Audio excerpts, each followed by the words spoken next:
Service to others is the rent you pay for your room here on earth. That is a quote by Muhammad Ali.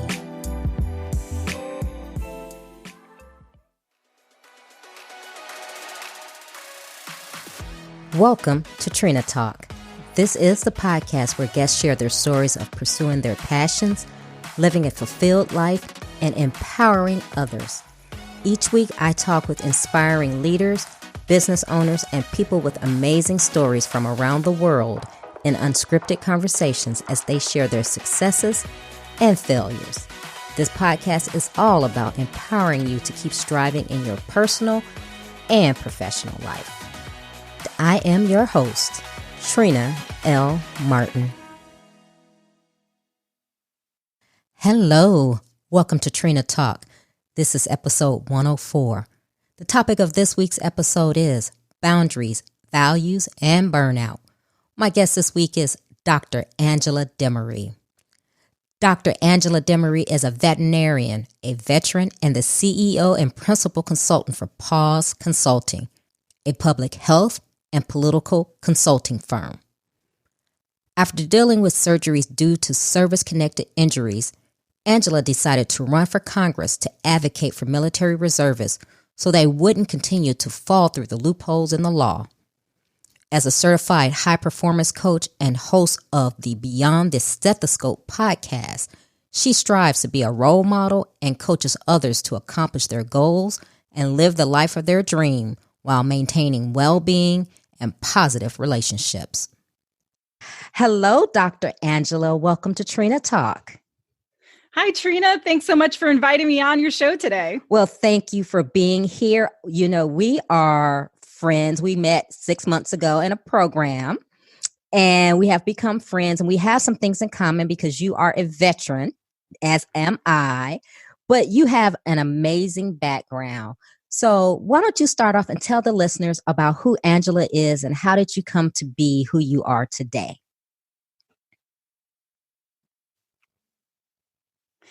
Yes. Well, thank you so much, Trina, for such a kind introduction. And it has been so wonderful and amazing to get to know you more throughout that program as well. And as I may have shared with you, I was working for the state of Indiana when I deployed to the Middle East and had a pretty rough deployment with a toxic leadership environment. And I had to lug around all of my battle rattle, my military and civilian clothes through multiple countries to audit food and bottled water facilities to ensure the food and water was safe for our soldiers to eat and drink. And it was nearly my body weight in gear. So when I returned home a year later, I needed a service-connected surgery. And what I thought was a simple, the Army broke me, so of course they will fix me type of situation took 2.5 years to get a surgery approved, causing me to need not only one hip surgery, but also emergent back surgery. And as luck would have it, I needed an emergency appendectomy too. Yeah, so I had 3 surgeries in 6 months, all impacting my major core muscles. And 2 weeks before the final surgery, I lost my job right before I was going to spend the next 6 to 8 weeks on crutches and what turned out to be the next 4 years in a grueling recovery process. So with my self-worth being wrapped up in my career, as you might imagine, I hit rock bottom. I had the rug pulled out from under me and the social safety net and laws in place to protect veterans from this very thing was filled with holes. And I fell through all of the loopholes in the law. And I was lucky enough to have a mom who had multiple sclerosis. She was diagnosed with multiple sclerosis when I was only 8 years old. By the time I was in college, she could barely walk. And she spent the last 15 years of her life as a quadriplegic. And I say I was lucky, not because of her limitations, but to have her as a source of daily inspiration. I watched growing up as she not only taught her 7th grade math students, but she inspired them that through hard work and determination, anything was possible. And many of her students never had anyone believe in them before. And she was always given the quote unquote, the worst students, the problem students. But a funny thing happened. They thrived in her classroom. She showed them by showing up each day that no one can tell you what you can't do. You get to decide. It may not be easy, but it is possible. So I started asking, what can I still do? How can I be of service here? And the next logical step for me was to run for Congress. I could stand, I could walk, and I could talk. I had a background as a lobbyist in DC, and I knew firsthand how to improve the lives of veterans and the VA healthcare system. So no one had to go through what I went through again. And after that grueling campaign process as a first-time political candidate, I woke up on January 1st, 2017, and I decided that I was going to both achieve great things and be happy and healthy while doing it. I think I lived on Starbucks and Taco Bell for, maybe the last 6 months of the campaign. And that's just not sustainable or healthy or good thing to do. And up until this time, I had pursued all of my career accomplishments at the expense of my own well-being and relationships.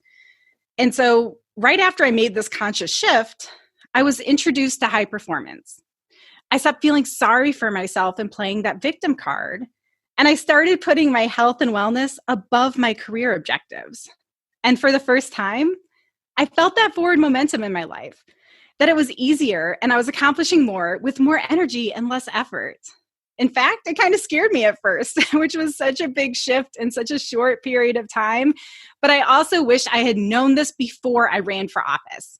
I believe I would have accomplished more without so much hardship or struggle. And it's been an ongoing self-discovery process with so many twists and turns along the way, Trina. But I'm now clear on my purpose in life and how all of my career transitions and aspirations, even though they seem kind of unrelated on the surface, all serve that single purpose of improving the lives of people and animals through public health, advocacy, innovation, and technology.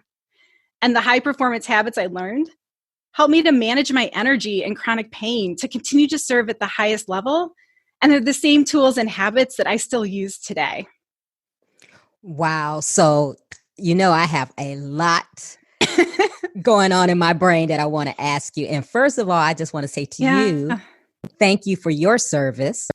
And I need to be talking to you because I'm actually in that VA disability loop now because I have a bad back with 2 herniated discs and everything else after 30 years of service, right? So, they break us, but they don't want to fix us, which is kind of my frustration right now. Is, it's like, why do I have to go through all of this when I've served you guys for 30 years? Why do I have to prove that I have this issue? Right. Yeah. So we'll talk offline about that. But you said so many things and you have so many things going on that I really love. And I love your story. Your mom with MS and that just making you strong. That is great. But you talk about high performance. So before I go into my other questions, tell me exactly what high performance is. Yeah. And so what's really great, and thank you so much for asking that question, is the way the High Performance Institute defines high performance. So it's succeeding above standard norms over the long term while maintaining well-being and personal relationships. And I think so often this is where we as busy professionals get tripped up. We sort of throw out the well-being and our positive relationships because we're so focused on achieving and climbing that career ladder and throwing the elbows and doing all the things that we're taught we need to do to get ahead in this world. And it's just simply untrue. When you really look at the world's top performers, the greatest Olympians, the best athletes, the Fortune 50 CEOs, they have incredible well-being, they have incredible relationships, and they have teams around them who believe in the vision and are helping them to succeed and move those companies and innovations forward. Yes. I mean, I get the throwing elbows and everybody's so consumed with climbing that ladder, making that next position and salary that our well-being does fall to the wayside. And like you said, that's important in this journey in life and succeeding as well. So totally. So with that, you said you've learned how to basically live on intention, your purpose with everything you went through. You lobby for Congress. Now let's go back for your run in Congress. What made you just say, okay, I've experienced this and I'm going to do something to change? What made you say I want to run for Congress? Because I see things as wrong, but I'm like, oh, I don't know if I want to run for Congress. What made you so confident and able to do that? Yeah, I think everybody looks at me and goes, what? Like, what? That is not usually the normal next step here. And I think it's because I did have that background as being a lobbyist. I had just moved back home from living in DC for several years, lobbying my members of Congress. I understood how Congress worked when it works. And when I came home, I've been home at that time, probably 4 years.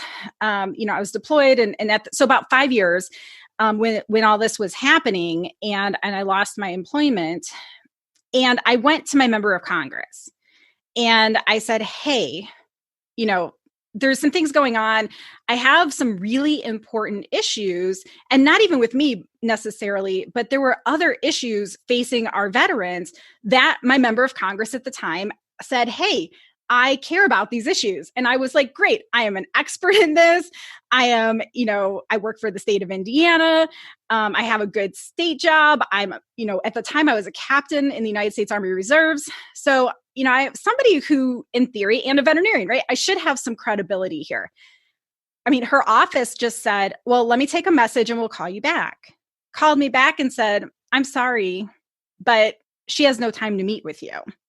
And, oh, by the way, you don't want us to do a congressional inquiry for you, do you?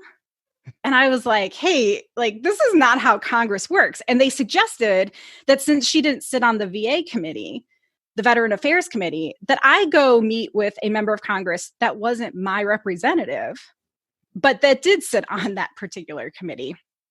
And I thought, they're not going to meet with me because I don't vote for them. I'm not their constituent. And so it really drove home how broken the system can be when I had greater access to members of Congress as a lobbyist than I did as a constituent. When I said, I want 5 minutes of your time anywhere in the district, anytime you're home, at your convenience. Wow. That should have been a no-brainer. Yeah, definitely. Wow. And so with your run, were you able to be successful in what you set out to achieve? Well, yes and no, right? So I didn't win. But the great thing is that we get to define success for ourselves. And by many counts, I was incredibly successful. So right after that election, we now had a more responsive member of Congress. She was now meeting with her constituents for the first time since she won the election. And so that was really exciting for me to see, was that maybe it wasn't in quite the way we had all hoped or would like, but at the same time, she was taking constituent meetings, she was holding town halls, and she was engaging with her constituents. So I called that a win. I had the impact that I set out to succeed and to achieve, because I said, hey, for the first time, win or lose, we are going to have a more responsive member of Congress. And then now, 4 years later, Indiana's 5th congressional district is now on the DCCC's red to blue list. So a district that everybody said was unwinnable, I'm crazy, I shouldn't bother, there's no way you're going to close those margins. I said, well, I see a successful path forward. I have a clear strategy. If I can raise the funds, I believe we can win this election. And 4 years later, we made the impact 4 years ago that now the DCCC also sees that opportunity. Wow. Well, you know what? That's great. And yes, that is success. You had impact. And it's amazing because those people work for us. We put them in office and they work for us. So the fact that she told you she didn't have time to meet with you, that's unacceptable. Well, and now you know why I ran and why I... Right? That's so unacceptable. Oh my goodness. So yes, I think that's a win because yes, you made them open their eyes and say, okay, you need to start paying attention to the people who put you in office. Yeah, it seems so simple, right? We should care about the people we represent and our communities that we represent. And I'm sure she cares, but at the same time, we should be having greater opportunity for that interaction. Because if you're not actually meeting and talking with the people who are impacted, how are you going to make the best policy decisions once you're in office? Exactly. So let's go on. So were you a vet when you were in the military? What was your job? And tell me how you transitioned to becoming a veterinarian. Oh, yeah. So again, very non-traditional career path, right? No surprise here. But I was a veterinarian from the get-go. And I actually joined the military 7 years after I became a veterinarian. I was living and working in DC. And you might remember back to the 2008 presidential election, the events leading up to that. And I kept seeing on the news during these town halls, reservists being deployed and redeployed. And they're standing up in these town halls and raising their hand and saying, if you get elected president, how many more times am I going to be deployed? Because I don't mind doing my fair share, but I've been deployed 3 and 4 times for 15 months at a time. My kid's now 5 years old, and I've seen him for only a handful of months. And just recognizing that this wasn't sustainable. And at the same time, as luck would have it, I was training for the Marine Corps Marathon. And so from where I lived, it was exactly a mile to the White House, half a mile to the monument, another half mile to Lincoln Memorial. And of course, if anybody's familiar with the monuments in DC and the mall, there are very few places to use the restroom. So out on my 10-mile run, I would stop in the Lincoln Memorial to use their facilities. And as I was coming out, I looked up and I read the Gettysburg Address. It's up to each and every one of us to protect the freedoms our founding fathers fought for.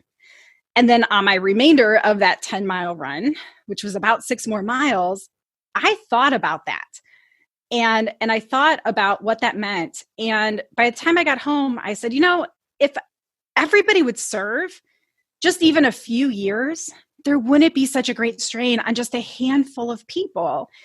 And then I looked in the mirror and I said, oh, if I feel that way, I either need to join the military or never say that again. Because I can't suggest to other people that they raise their right hand and they do their part if I'm not willing to do mine. Wow. So you really put your money where your mouth was, huh? Yeah. And I felt so strongly about that knowing myself, I said, I'm not going to be able to keep my mouth shut. And so I really, even though I'm scared, I've never fired a firearm. I don't understand a lot of the things with the military, but what a great learning opportunity, right?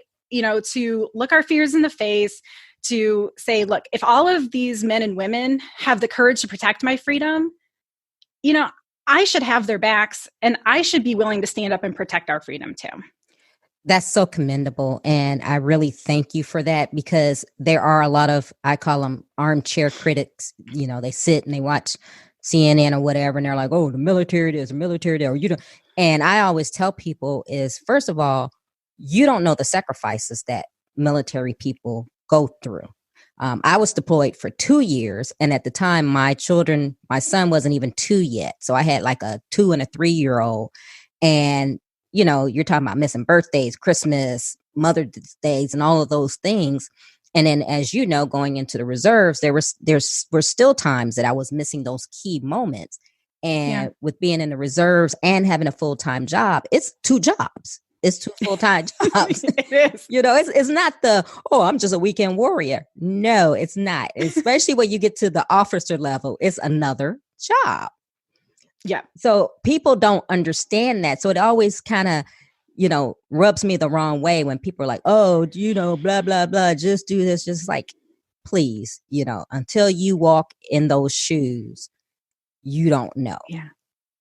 So thank you for doing that. I mean, that's amazing. Like I said, I've served for 30 years and hopefully I'm getting ready to retire here soon. But it's amazing. But here on Trina Talk, so we like to know your good and your bad. So you talk about how you got, fired from your job when you, at your most critical moments, when you were ill, when you were going through surgery. Talk about that. Yeah. And actually, I was laid off. Laid off. So, what they ended up doing was eliminating the position. I was one of 8 people around the entire country that held the position that I was in. And so there weren't a lot of us. I was working in the racehorse world, and it was part of what I've been working in for the majority of my career, except for the time I was in politics and policy at that moment in time. And it was just kind of unbelievable, because I had done so much good and saved so much money from a state agency perspective. But what I had also done was work myself right out of a job.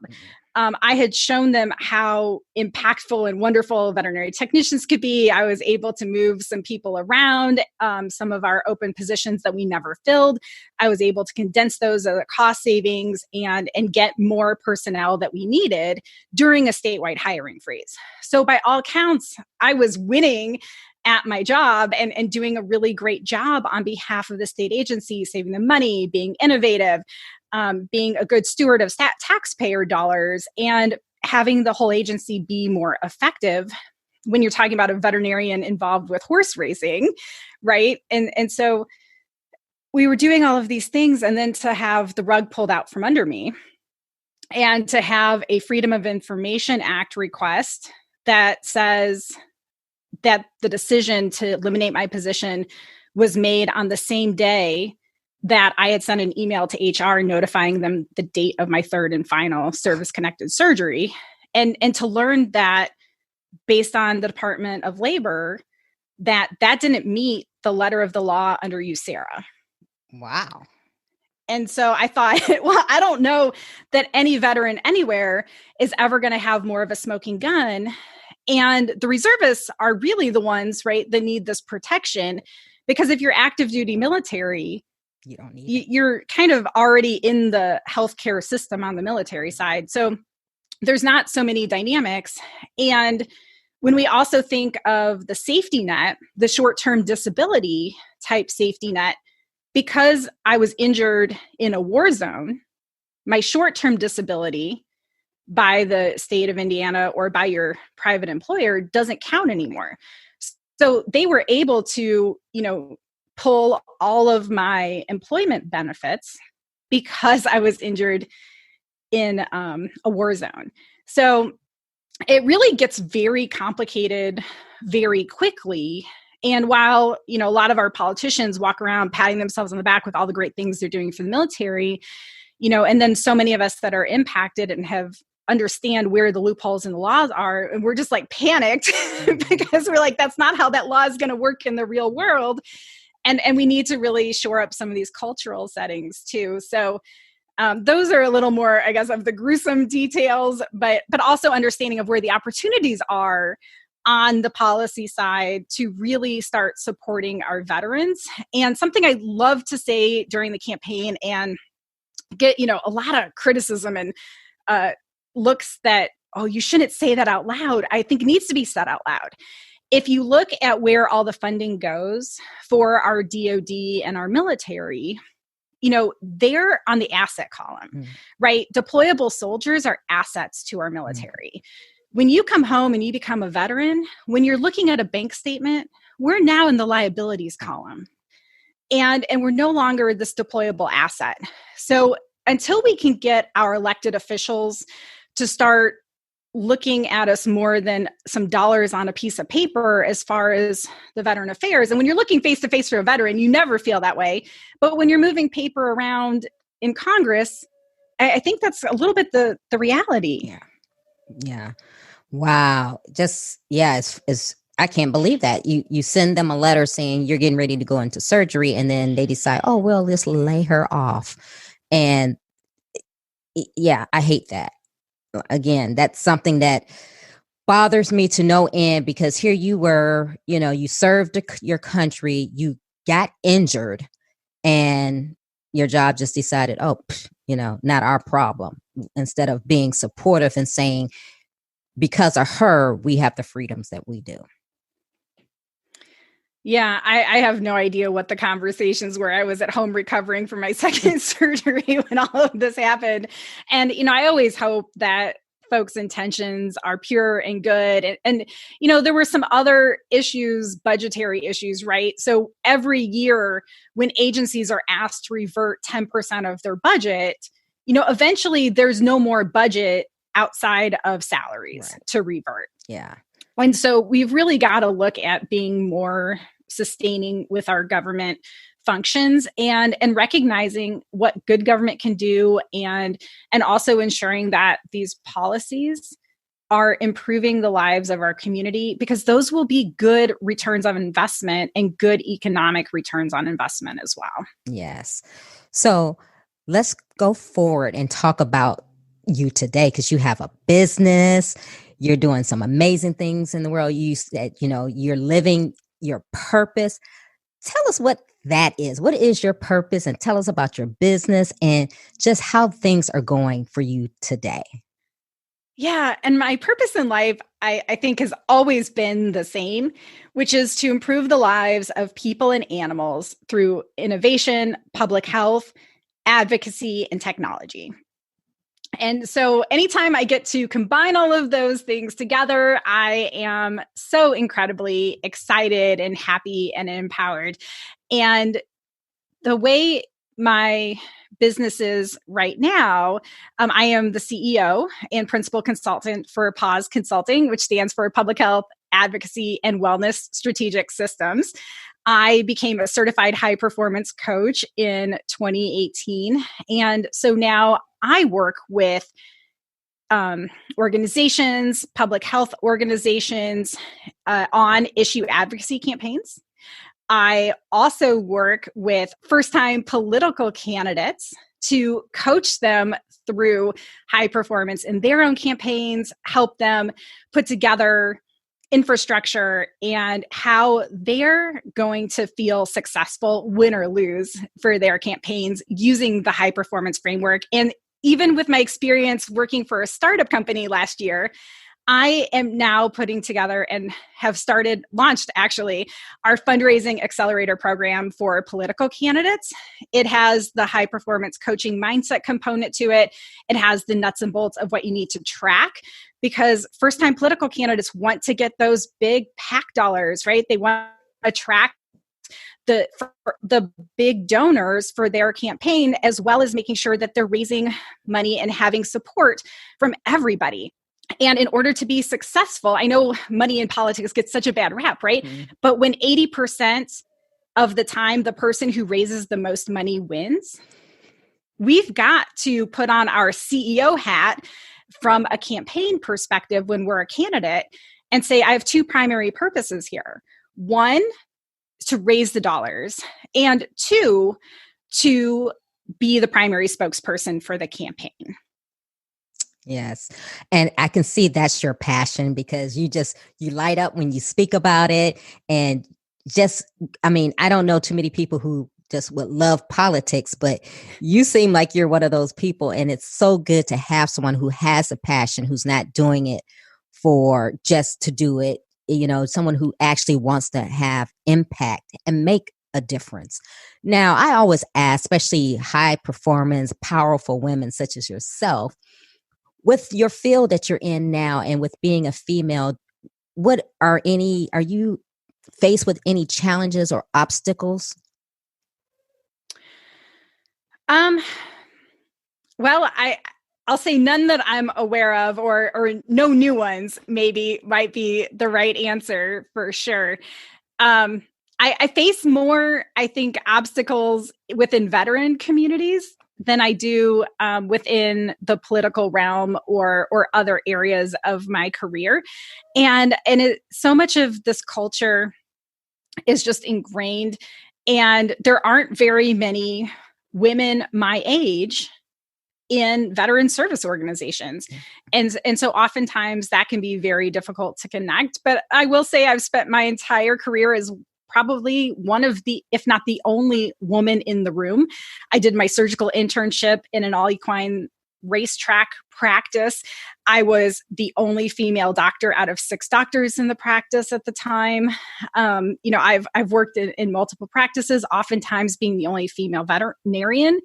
Now, I will say in the military, because we were in the veterinary corps, it was much more gender diverse. It was much more diverse all the way around.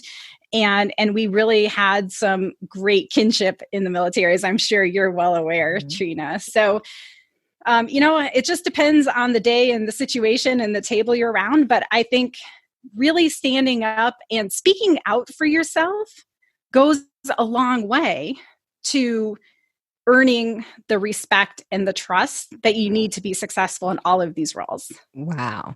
So what would you say is the most important thing when doing that, when designing your life that you want and being successful? What's the most important thing? Yes, knowing your values and your boundaries. I think aligning your goals and your dreams with your values, and then also having your boundaries in place and maintaining those boundaries. Because how often do we feel overwhelmed when we decided to stay late at work instead of going to our kids' soccer practice, or guilty that we weren't there for the family vacation or the family holiday dinner when instead we got called away for work? And so instead of feeling all of that guilt, I think just setting clear boundaries, communicating those boundaries, and understanding what's expected at work. Because so often we get these last minute requests and nobody really expects us to say yes, but we feel this internal struggle and need. And really understanding, when do we need to say yes to something, being intentional in the morning before we go to work. What boundaries am I going to maintain? Is today a day I can move some stuff around? Or do I need to honor my prior commitments? And is that more important to me? Because if your value is, family, and to honor those commitments and that integrity that goes along with it, when you've let that boundary sway or you didn't uphold it, it can be really upsetting because you haven't upheld or lived into your values. And so that's a lot of times what we're feeling when we're experiencing overwhelm or even burnout. That's interesting. You said that as far as boundaries and knowing who you are and knowing your worth. And it's because I heard Cynthia Marshall, and I don't know if you're familiar with her, but she's the CEO of the Dallas Mavericks. She's the first woman and she's a Black woman.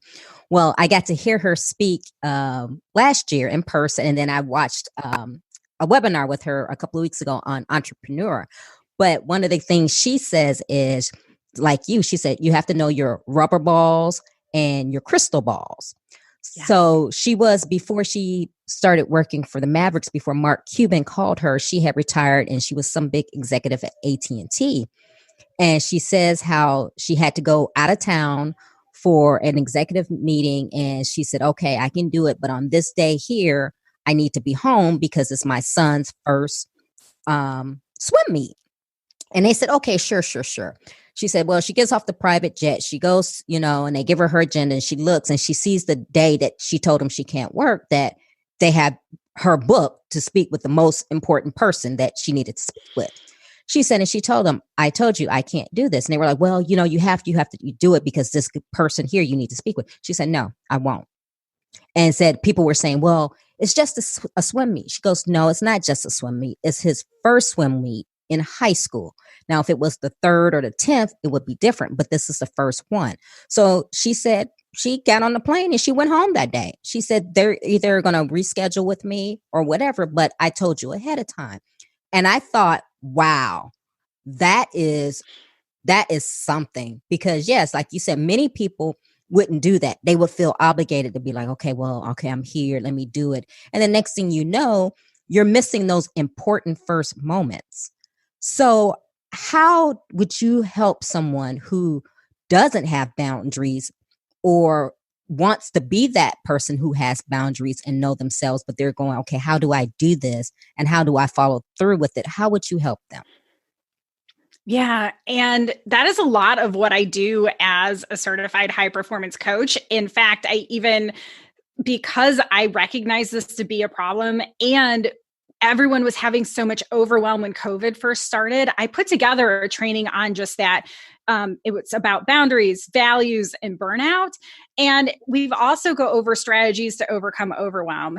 And so it's really about some of these high performance habits of getting really intentional that I shared a few moments before, is saying, okay, look at your calendar, Sunday before it starts, and just kind of get a sense of what you're doing. Can anything be moved? Are you able to do everything that you've got on your calendar? Have people booked you for times when you said you couldn't? Like, just kind of getting a sense of like, what am I getting into? And on the family side, what do I have? On the work side, what do I have? And then either the morning of or the night before, go through your schedule, go through the appointments, go through the emails you need to send, go through who are you still waiting things from when you're checking your email. Email is a really convenient way for other people. It's a really great filing system for other people's priorities. And so we have to get really intentional with how we're going through our email, and understanding those kinds of things. But when we know what we have to do today, and what we need, we always try to say, hey, don't check your email first thing in the morning, right? For the very first hour, don't check email. Then, really get intentional about all the things you have going on that day, how you want the other person to feel, how you want to show up, what you can and cannot be swayed on when those inevitable emergencies crop up last minute and send everything into disarray. And how can you front load things before everybody else gets into the office and throws a grenade into your day? What are the things that need to get done first because they're so critical for you to move those projects and priorities forward? And so when we start to have these really intentional conversations with ourselves and get really intentional about how we're organizing our days, then so often we've already decided I can't stay late today because, and it's not that big of a deal anymore because we've had that internal conversation. When someone comes and smacks you upside the head with this request that you weren't expecting, and not literally smack you, but, you feel kind of taken aback and you hadn't thought about it. That's when we get really uncomfortable or worried, or we start having all of these weird conversations with ourselves. Yes. And you're so correct. And I agree with you with the living on intention and looking at your calendar before the day starts, even the week, because I do that as well. I go through and I see, okay, what do I have this week? And usually every day I'll open it because I have, my business calendar and then I have my personal calendar. So it's like, okay, do I need to take the kids to the doctor today? Okay. What do I need to do on the business side?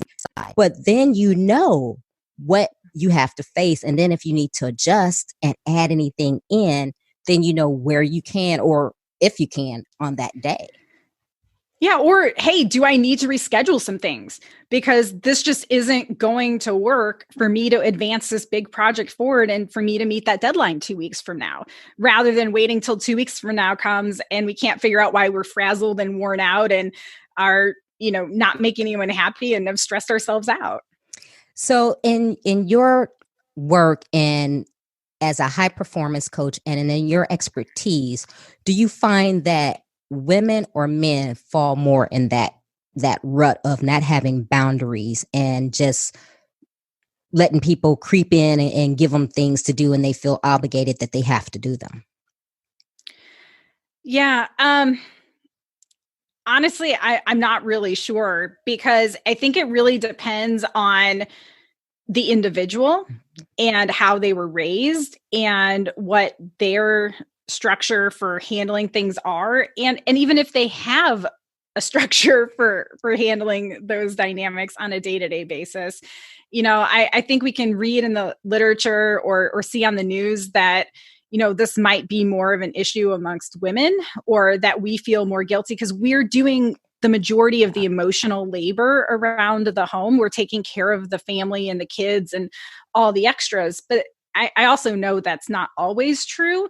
So it just probably depends on the individual, how they have their lives organized and what support structure they have around them. Yes. Well, Angela, I'm going to get into our questions. Are you ready? I am ready. Okay. So here we go. Who or what motivates you? Wow. Trina, I've reflected on something very similar to this in the past. And I just love this question because it finally started making sense to me when I looked at all of my life's choices through the lens of what motivates and demotivates me.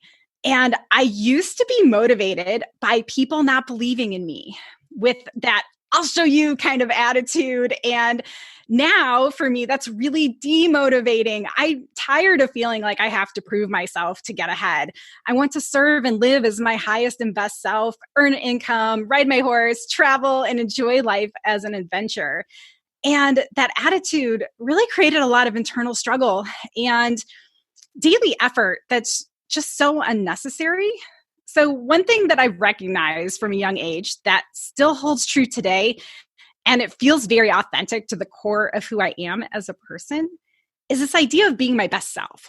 So in fifth grade, I chose to play oboe out of all the instruments in the band because it appealed to me that it was hard. Few people could do it well, and I'd be the only one. So no matter how bad I was only competing against myself to continue to improve and be inspired simply through the process of learning, right? I could be unique and different, and I wouldn't be competing against my friends or comparing myself to others. Another example is my love for horseback riding. It's the same thing. I get to compete against myself. I get to work with my off-track thoroughbred named Tommy and just work to improve and continually improve our skill sets, but not really compete head to head with other people. So for me, that's really motivating is how can I learn and grow and get better and kind of do more of that quiet internal work versus this idea of competition and looking around and saying, well, what is everybody else doing? And why is it all competition and in comparison, right? That comparison is so demotivating when we could just be working on ourselves. Yes. Well, you answered question 2, which was what demotivates you. So I'm going to go to the next question.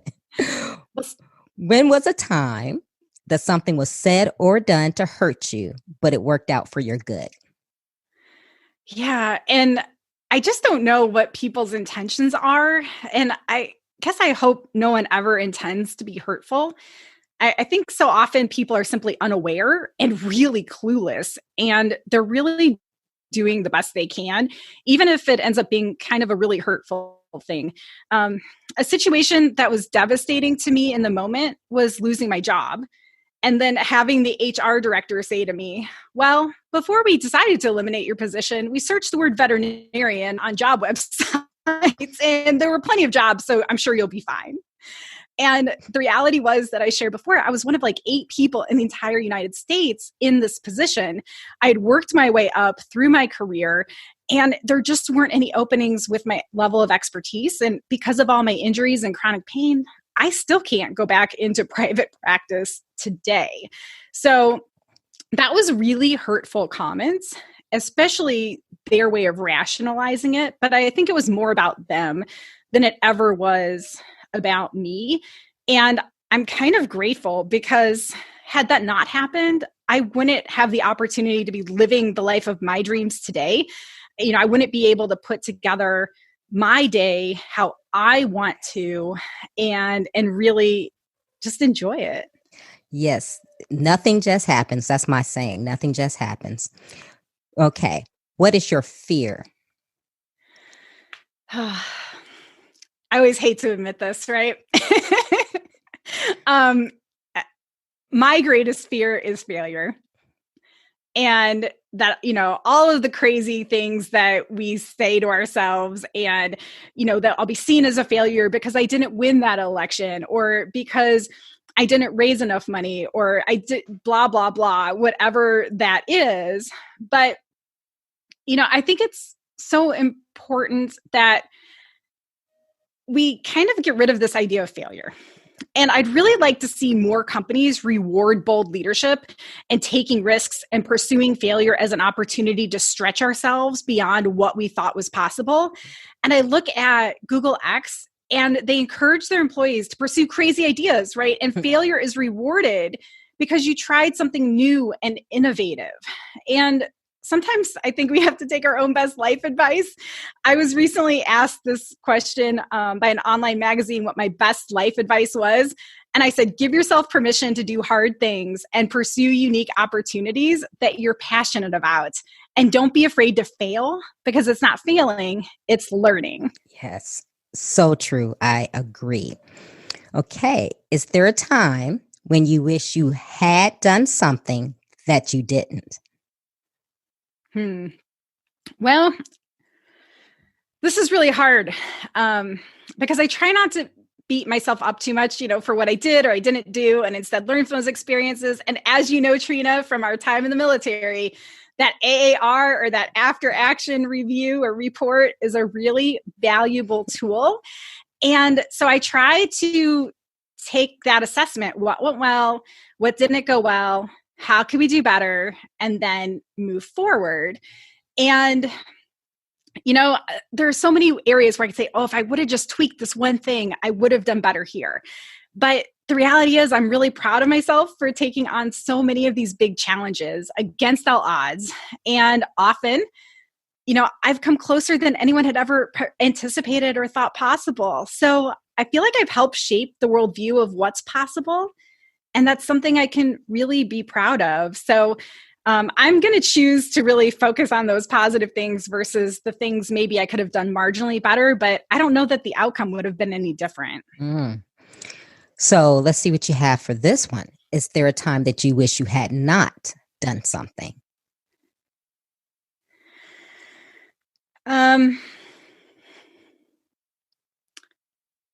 No, I've thought about this a lot, right? So, part of me is like, oh, how much better or different would my life have been if I had never have left Washington, D.C., if I had stayed out there versus moving home and taking that job opportunity. But, I wouldn't be where I am today. I wouldn't have had the experiences that I've had. I wouldn't have had the opportunity to run for Congress. I wouldn't have had the opportunity to serve my community and meet so many wonderful people. And I wouldn't be here talking with you today either, Trina. So, I'm sure I've stuck my foot in my mouth. I'm sure I've made some mistakes. And for all of those instances, I just apologize. But, beyond that, or those possibilities, I just don't know what to say. Yes. What is your definition of success? Oh, this is my most favorite thing in the world. I ask the same question on my podcast as well.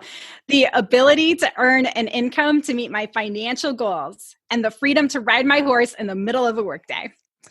After just simple things, right? I mean, after all surgeries and the realization that any job can magically be gone at a moment's notice, I decided that I wanted to live the life of my dreams now, not when I was retired or when I got rich or whatever the things were, but I wanted the freedom to create my own schedule, achieve my goals, and earn an income that allowed me to meet all of my financial goals too. That's not too much to ask, is it? I don't think so at all. I don't think so. Well, I probably know the answer to this one, but how do you recharge? Oh, well, riding my horse, of course. Also meditation. I walk my dog, after these interviews and things like that. Like, I'll drink a big glass of water. I'll do some deep breaths. I might do some stretching. We get really tight and tense. And, there are so many fun things we do with the certified high performance coaching and some of these high performance habits around energy. And so I really do a lot of breathing exercises, meditation, and drinking water for sure. Okay. What are you awesome at? Oh, what am I awesome at?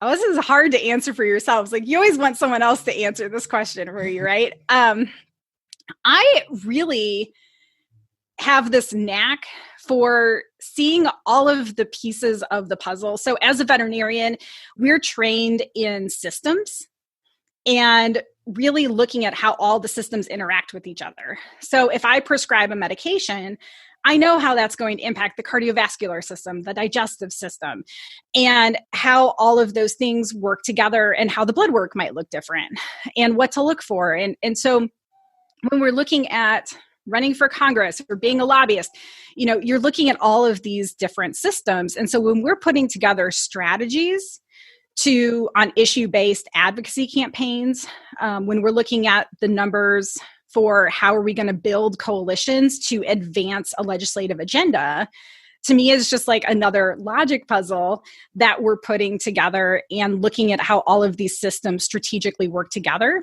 because when people come together, you can actually move mountains. Even if you're at odds on 90% of the legislative priorities, when that 10% is aligned, you can move things forward really quickly, much more quickly than you would ever think possible. Okay. What legacy do you want to leave? Yeah, I hope to be remembered as someone who is inspiring, confident, and who fearlessly pursued her dreams. If I can inspire just even one person to pursue a big, ambitious goal or dream, to run for office, or to start living the life of their dreams, even when the cards seem stacked against them, and to start being more intentional to create more freedom and joy and happiness that they deserve and desire, then I think I was a life worth living. Wow. So, Angela, give the listeners one motivational takeaway. Well, my absolute favorite saying, and I think the mantra of my life, it might be improbable, but it's not impossible. Sometimes I feel like I'm just about 2 to 3 years ahead of my time. And if I just waited a year or two, would I have had a better chance of being successful? Would I have won those elections? But then again, if I waited, maybe somebody else would have already accomplished it. And maybe I'd be left wondering, going, what if I would have taken that chance? What if I would have gone for that big, ambitious goal? So I just want to say to everybody to go for your dreams and do it when you have the opportunity. Don't wait, because wait is just simply a 4-letter word, and opportunities never come at opportune times. Ooh, so true. So tell the listeners how they can get in contact with you, whether you have a book. I think you did say you have a book out. So let's talk about that and tell the listeners how they can get in contact with you if they want to work with you and your consulting firm. Yes, I can be found on all the social media channels at Demaree DVM. You can book, a strategy session right on my website at pawsconsulting.com. That's PAWS consulting.com. And my book will be out in print in October. The ebook will be available in mid-September. And so if you'd like to get your signed and personalized copy of the book, you can head on over to pawsconsulting.com/book. And it is entitled The Campaign Survival Guide, What Every Candidate Needs to Know to Thrive on the Campaign Trail. It shares more about my personal journey, my experience running back-to-back campaigns, and insights I learned as a certified high-performance coach that I wish I would have known before I ran for office the first time. So, wow. Thank you. Thank you. And you know what? And, is there anything more you want to add about your book? Because, we didn't talk specifically about the book, but any just pertinent pieces that you want to talk about the book?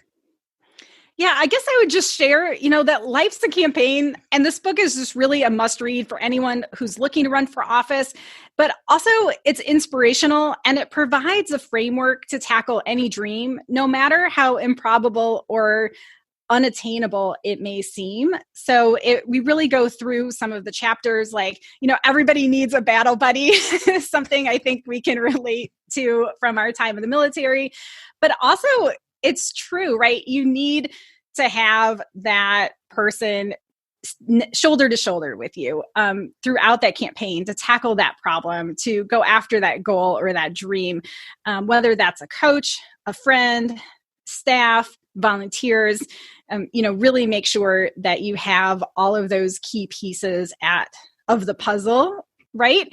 And so the book just goes through a lot of that kind of insight and creates a framework. We go through some of the high performance coaching framework. We go through some of the insights I learned and what every candidate needs to know to not just survive, but to thrive on that campaign trail. Wow. It sounds interesting. And I know people who have aspirations to get into politics, I know they're going to love to pick up that book. But I just want to say thank you for taking time out of your busy day to spend it here with me on Trina Talk. Oh, Trina, thank you so much for having me. I had such a wonderful time. If you like Trina Talk podcast, please don't forget to go out to iTunes and rate it 5 stars and leave a review. Also, who else in your life do you know that needs some motivation and inspiration in their life? Don't forget to share Trina Talk with them. I hope you have a great week. And remember, if you change your mindset, you can change your life. Keep striving because success is a journey, not a destination.